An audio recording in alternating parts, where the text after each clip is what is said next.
প্রিয় বন্ধুরা, আপনারা একটি বিষয় লক্ষ্য করে দেখবেন, ইদানিং মানুষের মধ্যে বৈষম্যটা অনেক বেশি বেড়ে গিয়েছে। মানুষে মানুষে ভেদাভেদটা অনেক বেশি বেড়ে গিয়েছে।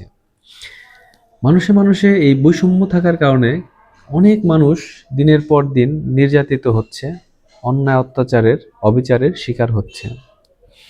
আমরা মানুষের মধ্যে যে ভেদাভেদগুলো লক্ষ্য করে দেখি, এই ভেদাভেদগুলো কিন্তু আসলে থাকা ঠিক না। আমরা সবাই মানুষ, মানুষের সকলের রক্তই কিন্তু লাল। প্রত্যেকেরই কিন্তু ক্ষুধা রয়েছে, প্রত্যেকেরই কিন্তু তৃষ্ণা রয়েছে। দিন শেষে আমরা কিন্তু সবাই মানুষ, সবাই কিন্তু একই সৃষ্টিকর্তার সৃষ্টি। আমরা চেষ্টা করব সবসময় বৈষম্যহীনভাবে চলার জন্য। আমরা চেষ্টা করব সবসময় মানুষে মানুষে ভেদাভেদ মুক্ত হয়ে চলাফেরা করার জন্য। একজন যদি অসহায় থাকে, তাকে আমরা সকলে মিলে সাহায্য করে তাকে আমরা ভালো করার চেষ্টা করব। কেউ যদি কোনো ব্যাপারে একটু দুর্বল থাকে, তাহলে আমরা তাকে সবল করার চেষ্টা করব। কখনোই আমরা নিজেদের মধ্যে ভেদাভেদ তৈরি করব না, কখনোই আমরা নিজেদের মধ্যে বৈষম্য তৈরি করব না। পৃথিবী যেইভাবে আগাচ্ছে, আমরা যদি একে অপরের হাতে হাত রেখে আরও সহযোগিতা করি, তাহলে কিন্তু এই পৃথিবীটাকে আরও অনেক বেশি সুন্দর করা সম্ভব, আরও অনেক বেশি সামনে এগিয়ে নেওয়া যাওয়া সম্ভব।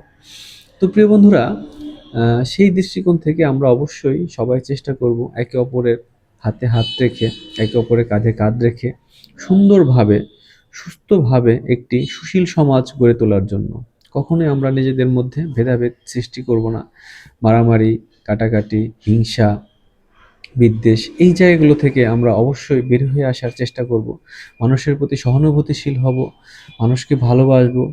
কারো দ্বারা যেন কারো কোনো ক্ষতি না হয়, এই বিষয়গুলো খুব আমরা খুব মনোযোগ সহকারে বিষয়গুলো আমরা দেখার চেষ্টা করব এবং মেনে নেওয়ার চেষ্টা করব। আমরা যদি কারো ক্ষতি করি, দিন শেষে কিন্তু আপনার নিজের ক্ষতিও কোনো না কোনো সময় হবে, কারণ প্রকৃতি কিন্তু তার আপন গতিতে রিটার্ন দেয়। তাই প্রকৃতির নিয়মে আপনি কিন্তু একসময় ক্ষতিগ্রস্ত হবেন। অতএব অন্যের ক্ষতিতে কখনো খুশি হবেন না, অন্যের দুঃখে নিজে কখনো খুশি হবেন না। অন্যের দুঃখে দুঃখী হবেন, অন্যের সুখে সুখী হবেন। তাহলে কিন্তু আপনিও ভালো থাকতে পারবেন, আপনার দ্বারা আরেকটি মানুষই কিন্তু অনেক ভালো থাকতে পারবে।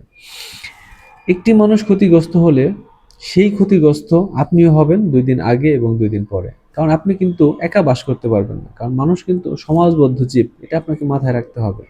এই পৃথিবীতে সবাই যদি মারা যায়, তাহলে কিন্তু আপনি একা এই পৃথিবীতে কি বাস করতে পারবেন? বাস করতে পারবেন না। তাহলে এই বিষয়টা কিন্তু আমরা অনেকেই বুঝি না, যে আসলে একা কিন্তু কখনো বাস করা যায় না। প্রিয় বন্ধুরা, এই বিষয়টা মাথায় রাখবেন, যে আজকে আপনার প্রতিবেশী আছে বলেই কিন্তু আপনি এই পৃথিবীতে সুন্দরভাবে বাস করতে পারছেন।